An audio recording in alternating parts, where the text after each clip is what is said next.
Are you really thinking about suicide at that point? Because when your mind isn't right, everything feels like it's closing in. Dennis Rodman wasn't just struggling, he was lost. One wife gone. One daughter gone. Friends, family gone. Everyone. He was alone. Sitting in silence, for walls pressing in.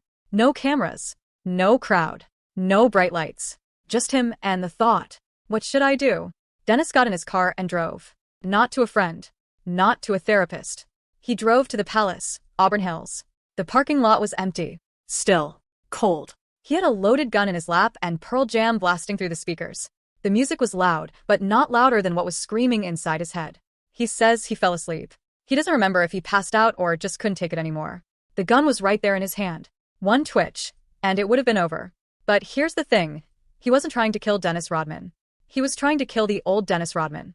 The one who had nothing left. The one who didn't know who he was without basketball, without love, without purpose. He didn't want to die. He just didn't want to be him anymore. It's easy to see Dennis Rodman as a headline. As the guy with the colored hair, the tattoos, the chaos. But before all of that, there was a man who just wanted to feel like he mattered. This was the moment before the transformation. The moment before the storm. The moment before Dennis Rodman became Dennis Rodman. Dennis Rodman wasn't born to be a basketball player. He didn't walk into the league with hype. He didn't have endorsements waiting for him.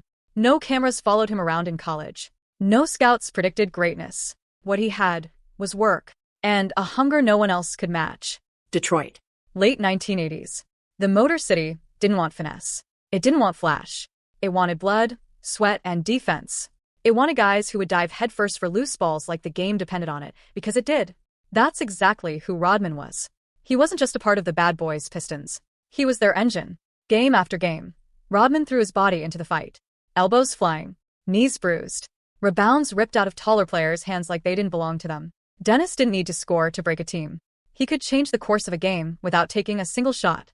Every missed basket was his. Every second chance point started with his fingertips. And every crowd that booed him fueled him. 34 rebounds in a single game.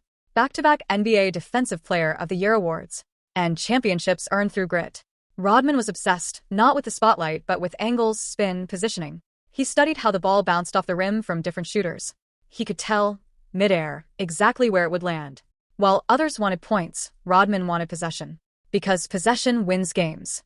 And games win rings. And he wanted that ring more than anyone. People called him wild even back then.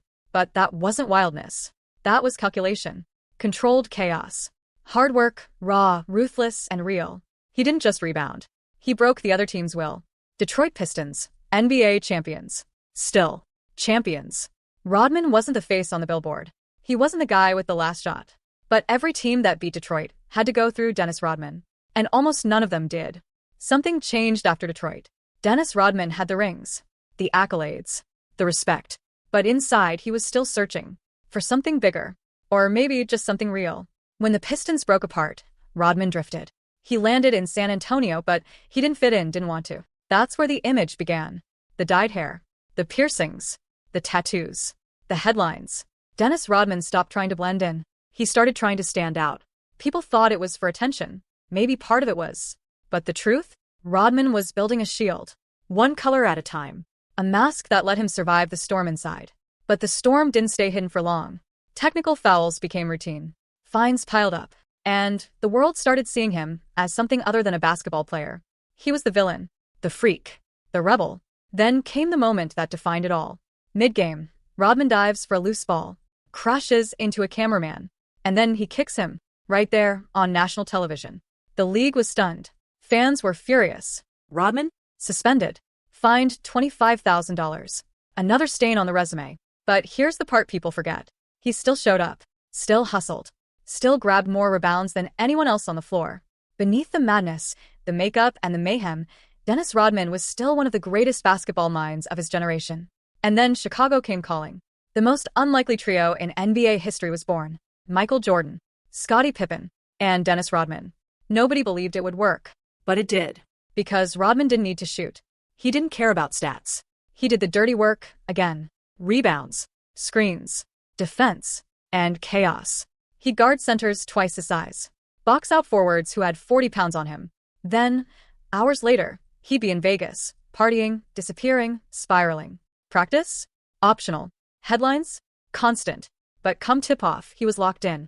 Rodman was the storm you couldn't control. But you needed him. You needed that fire. That edge. That madness. Because behind all the drama was a basketball genius. One who could read a play before it even happened. One who knew exactly where to be, even when his life off the court was in chaos. Rodman wasn't trying to be the greatest of all time. He was trying to survive. And along the way, he became something no one could ignore. Not a role model. Not a villain. Something else entirely. A force. Dennis Rodman didn't walk away from basketball. Basketball walked away from him. After his championship run with the Chicago Bulls, the NBA never felt the same. Rodman bounced from team to team, Lakers, Mavericks, but something was missing. The edge was still there. The fight was still in him. But the game? It had moved on. Still, every time he stepped on the floor, people watched. Not because he might score 30, but because he might do something nobody else could. Mentally break an opponent, crash into the paint like a wrecking ball, or snatch 20 rebounds in 30 minutes. Rodman wasn't polished. He wasn't politically correct. He didn't say the right things. But maybe that's what made him real. He didn't care about fitting the NBA's mold. He shattered it and wore the pieces like jewelry. People remember the hair, the scandals, the Vegas spenders, the wedding dress, the wrestling matches, North Korea. But beneath all of that, Rodman was one of the most intelligent defenders the league has ever seen. He turned rebounding into an art form. He redefined what effort looked like on a basketball court. No one studied the game like Dennis. He'd stay up all night watching tape, analyzing the spin of the ball, the tendencies of every shooter. He didn't play with height. He played with heart. And whether you loved him or hated him, you couldn't deny him. He was a 2-time Defensive Player of the Year, 7-time rebounding champion, 5-time NBA champion, and 1-time Hall of Famer. A misfit, a menace, a masterpiece. He was never supposed to make it here. He was homeless, alone, suicidal. But somehow, he carved his name into NBA history without ever needing to shoot the ball. That's Dennis Rodman's legacy. Not perfection, not peace, but persistence. He didn't ask to be understood. He only asked to be remembered. And we will, not just for what he did on the court, but for surviving what was happening off it.